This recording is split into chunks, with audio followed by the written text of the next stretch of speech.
Aku hanyalah Adit, seorang pekerja migran yang dianggap sebelah mata. Di pabrik besar ini, suaraku tak berarti. Tapi saat mesin utama berhenti dan semua ahli menyerah, aku tahu hanya aku yang bisa memperbaikinya. Namun, jika aku melakukannya, semua rahasia yang kusimpan akan terbongkar. Apa yang akan aku pilih? Keheningan atau kebenaran? Jumpa lagi dengan Opini Kino Television Indonesia. Kali ini Opini Kino menyajikan tentang seorang tenaga kerja Indonesia atau TKI yang bekerja di luar negeri. Kerjaannya awalnya dilecehkan.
Saudara, banyak sudah tenaga kerja Indonesia yang tersebar di berbagai negara di belahan dunia ini.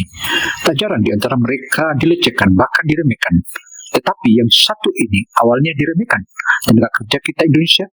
Namun ternyata dia memiliki suatu keahlian, dan keahlian itu merupakan multi talenta yang maha dasar. Dan akhirnya, meskipun dia semula adalah buruh kasar yang pada akhirnya dia diperhatikan. Dan bagaimana kisahnya? Tentu saja kisah ini sangat luar biasa. Ayo kita saksikan agar kita tidak gagal paham. Artinya pemahaman tentang ini merupakan motivasi agar semua pekerja Indonesia di luar negeri bisa semakin termotivasi. Pukul 8 pagi, seperti biasa, udara di pabrik terasa berat oleh aroma oli dan bunyi dengungan mesin yang tiada henti. Bagiku, Adit, suara itu adalah irama kehidupan, pengingat bahwa roda nasibku terus berputar, meski di tanah orang. Aku adalah satu dari ribuan pekerja migran di pabrik besar ini, sebuah pabrik yang menjadi jantung industri di Brussels. Setiap hari, aku mendorong troli, membersihkan sisa-sisa logam, dan melakukan pekerjaan kasar lainnya yang tidak membutuhkan pemikiran rumit. Di mata rekan-rekan kerja, aku hanyalah Adit, seorang buruh dari negara jauh yang tak punya banyak suara. Aku tahu, ada tatapan meremehkan di balik sapaan ramah mereka, sebuah asumsi bahwa pengetahuanku sebatas apa yang bisa aku lakukan dengan tanganku. Kehidupan di pabrik ini memang keras, dan aku sudah terbiasa. Aku menahan diri, memendam segala ambisi dan ilmu yang pernah aku pelajari. Aku hanya ingin bekerja, mengirim uang, dan bertahan. Suara gemuruh mesin utama, monster raksasa dari baja dan kabel yang menopang seluruh operasional pabrik, adalah musik pengiringku. Mesin itu sangat penting, vital, dan tak pernah berhenti bekerja sejak pertama kali dipasang beberapa tahun yang lalu. Hingga hari itu, segalanya berubah. Saat itu, aku sedang mendorong troli berisi suku cadang melewati lorong utama ketika suara gemuruh yang familiar tiba-tiba terhenti. Yang tersisa hanyalah dengung lemah dan keheningan yang mencekam, seolah ada napas yang ditahan. Aku berdiri terpaku, mataku mencari-cari sumber masalah. Bukan hanya aku, ratusan pekerja lain juga melakukan hal yang sama. Kepanikan mulai merambat dari satu wajah ke wajah lainnya. Keheningan itu jauh lebih menakutkan daripada kebisingan yang biasa ada. Itu adalah keheningan yang menumbuhkan masalah, sebuah keheningan yang menyeratkan kerugian dan ketidakpastian. Seorang mandor berteriak-teriak, menyuruh semua orang untuk tetap tenang, tetapi suaranya pecah oleh kepanikan. Panggilan telepon mulai berdering, dan para petinggi pabrik berdatangan dengan wajah tegang. Jantung pabrik telah berhenti berdetak, dan tak seorang pun tahu apa yang harus dilakukan. Padahal jelas-jelas tidak. Aku tahu, mereka mengandalkan teori dan data, bukan pada naluri atau pengalaman langsung. Aku pernah berada di posisi mereka, mengandalkan buku-buku tebal dan rumus-rumus rumit. Tapi pengalaman telah mengajarkanku bahwa terkadang, masalah paling sederhana justru membutuhkan pendekatan yang paling tidak terduga. Seorang insinyur muda dengan wajah panik mencoba mengganti sekring utama, tetapi usahanya sia-sia. Mesin itu tetap diam, seolah menolak untuk bekerja sama. Tim ahli terus mencari, memeriksa, dan mengutak-atik. Tetapi setiap usaha mereka berakhir dengan kegagalan. Saudara, kepanikan para buruh pabrik maupun para senior-senior dan mekanik begitu panik. Tetapi salah satu TKI Indonesia berusaha untuk menenangkan dan bahkan berupaya dan memberi bantuan kepada mereka. Namun tidak dipedulikan, bahkan dilecehkan. Meski begitu, TKI Indonesia ini terus saja berupaya memberi masukan dan memberi keyakinan. Dari perlahan-lahan ia akhirnya diakui. Karena itu, saudara, mari kita ikuti terus agar bisa paham kehebatan TKI Indonesia ini. Kegalauan mereka terlihat jelas dari cara mereka menghela napas, menggosok-gosok kepala, dan melemparkan pandangan frustrasi ke arah mesin. Mandor dan para petinggi pabrik terus mendesak mereka, membuat suasana semakin tidak nyaman. Aku bisa merasakan tekanan yang begitu kuat, tidak hanya dari keinginan mesin, tetapi juga dari ekspektasi semua orang. Aku melihat seorang insinyur senior, Tuan Klaus, yang biasanya terlihat tenang dan berwibawa, kini berkeringat dingin. Wajahnya menunjukkan kekalahan yang begitu mendalam. Dia kami dipaksa untuk memilih antara bertahan hidup atau membiarkan diri kami tenggelam. Itulah mengapa aku ada di sini, di Brussels, mendorong troli dan membersihkan sisa-sisa logam. Aku memilih untuk meninggalkan gelarku, meninggalkan semua yang telah aku perjuangkan, dan memulai hidup baru sebagai seorang pekerja migran. Setiap kali aku melihat para insinyur dengan seragam mereka yang rapi, aku merasakan perih yang tak terlukiskan. Itu adalah pengingat akan siapa diriku dulu, dan siapa diriku sekarang. Aku memendam semua pengetahuan itu di dalam diriku, seperti harta karun yang terkubur di bawah tanah. Aku takut untuk menggali dan menunjukkannya, karena aku tidak ingin kembali ke masa lalu yang penuh kekecewaan. Namun, di tengah-tengah kekacauan ini, aku merasa gelisah. Naluri insinyurku mulai berteriak, mendorongku untuk melihat lebih dalam dari apa yang dilihat oleh tim ahli. Aku melihat cara mereka memeriksa mesin, dan aku tahu ada sesuatu yang mereka lewatkan. Mereka terlalu fokus pada gambar besar, pada sistem yang rumit, dan mengabaikan detail-detail kecil yang bisa jadi merupakan sumber masalah. Aku tahu, terkadang masalah terbesar berasal dari hal yang paling sepele. Pikiranku dipenuhi dengan teori-teori, dengan kemungkinan-kemungkinan, dan dengan keinginan yang begitu kuat untuk membantu. Tapi ketakutan itu lebih kuat. Apa yang akan mereka katakan? Seorang pekerja migran, seorang buruh, mencoba mengajari para insinyur permukaan, aku pasti akan ditertawakan, diolok-olok, dan mungkin dipecat. Saudara melihat kondisi itu semakin rumit. Akhirnya ia terpaksa melakukan salah satu langkah-langkah konkret, dan langkah itu ia tidak peduli risiko meskipun akan dipecat. Aku sudah melewati banyak hal untuk bisa sampai ke titik ini, dan aku tidak ingin mengambil risiko kehilangan pekerjaan ini. Aku tidak bisa membiarkan diriku kembali ke titik nol. Aku melihat Tuan Klaus yang terus menginjak pelipisnya, dan aku merasakan keputusasaan itu dengan begitu jelas. Di dalam diriku, ada dua suara yang saling bertarung, suara insinyur yang ingin membantu, dan suara Adit sepekerja migran yang takut akan konsekuensi. Aku tidak tahu mana yang harus aku dengarkan. Di tengah kegalauan yang melanda pikiranku, aku memutuskan untuk melakukan satu hal. Aku mengambil inisiatif untuk mendekati mesin, berpura-pura sedang membersihkan lantai di sekitarnya.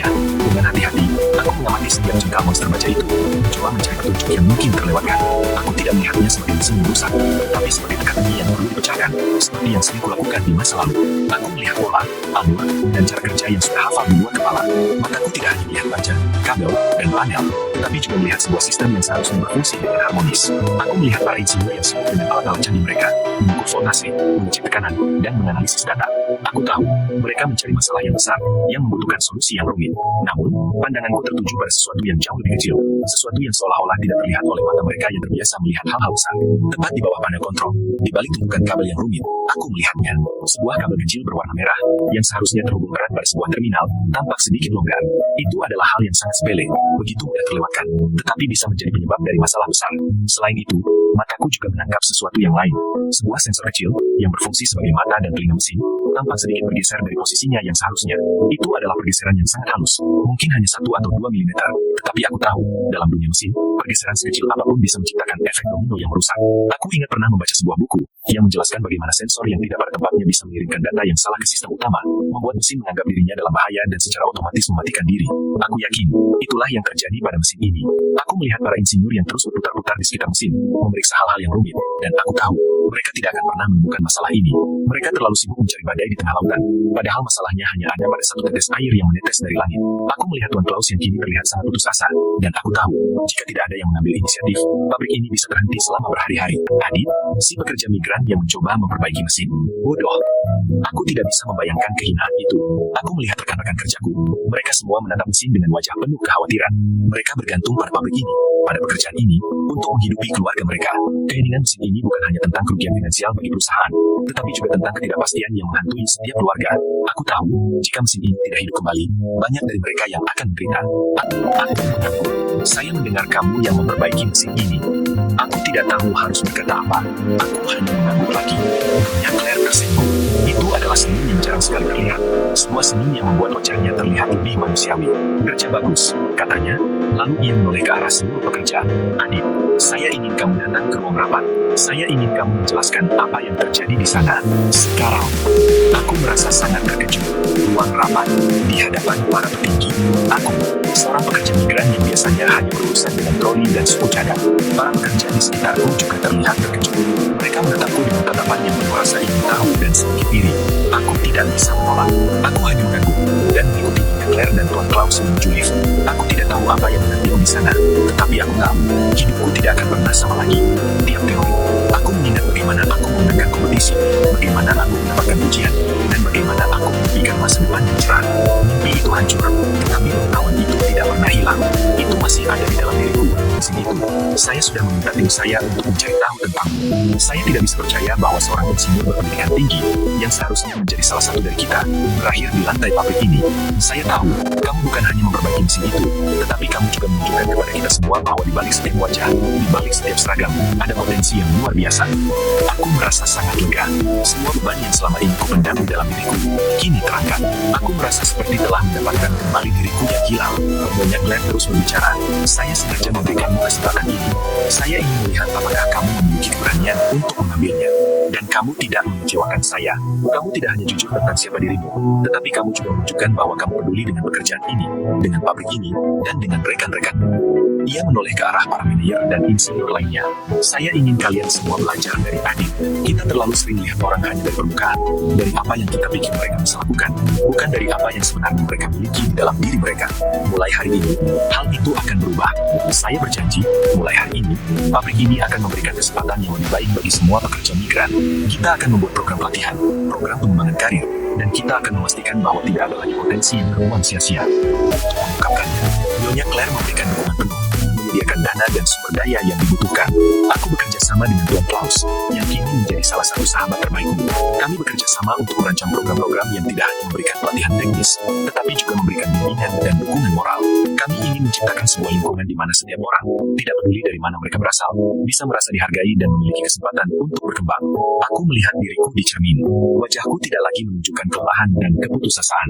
Yang ada hanyalah wajah yang penuh semangat, penuh harapan, dan penuh kebahagiaan. Pabrik tidak lagi terasa seperti irama kehidupan yang monoton, tetapi seperti musik yang penuh harapan. Aku melihat para pekerja migran yang lain. Mereka semua terlihat lebih bersemangat, lebih termotivasi. Mereka tahu, ada kesempatan bagi mereka untuk berkembang, untuk menjadi lebih baik, dan untuk mengejar impian mereka. Kisahku telah menjadi inspirasi, sebuah bukti nyata bahwa di balik setiap kesulitan, ada sebuah kesempatan. Suatu sore, aku duduk di kantor baruku, menatap ke arah jendela, melihat pemandangan kota Brussels yang begitu indah.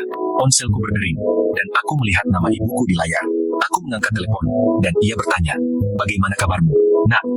Aku tersenyum. Aku menceritakan semuanya, tentang mesin yang rusak, tentang keberanianku, tentang Nyonya Claire, dan tentang posisiku yang baru. Aku bisa mendengar suara ibuku yang terharu, suara bapakku yang bangga. Aku tahu, mereka telah melewati banyak hal, dan mereka layak mendapatkan kebahagiaan ini. Aku tidak lagi merasa sendiri. Aku memiliki keluarga di sini, teman-teman yang mendukungku, dan seorang pemimpin yang percaya padaku. Aku tidak lagi memendam ilmuku. Aku menggunakannya untuk membantu orang lain. Aku tidak lagi merasa takut. Aku merasa berani. Aku tahu, masih banyak tantangan yang akan datang, tetapi aku siap menghadapinya. Aku tidak lagi merasa seperti seorang TKI yang tersesat di tanah orang, tetapi juga senyum yang penuh rasa terima kasih. Aku berterima kasih pada masa laluku, pada kesulitan yang telah membentukku, dan pada Nyonya Claire yang telah memberikan kesempatan. Aku berterima kasih pada diriku sendiri, karena telah memiliki keberanian untuk mengambil risiko. Demikianlah paparan opini Gina Television Indonesia. Semoga informasi yang kami sajikan ini bermanfaat bagi kita semua. Karena Indonesia akan terus maju, apalagi didukung oleh sejumlah TKI yang maha dasar. TKI-TKI inilah yang akan terus mengembangkan sayapnya hingga bagaimana membangun Indonesia makin mantap. Saya Kino Samsudin Mirsad melaporkan. Wassalamualaikum warahmatullahi wabarakatuh.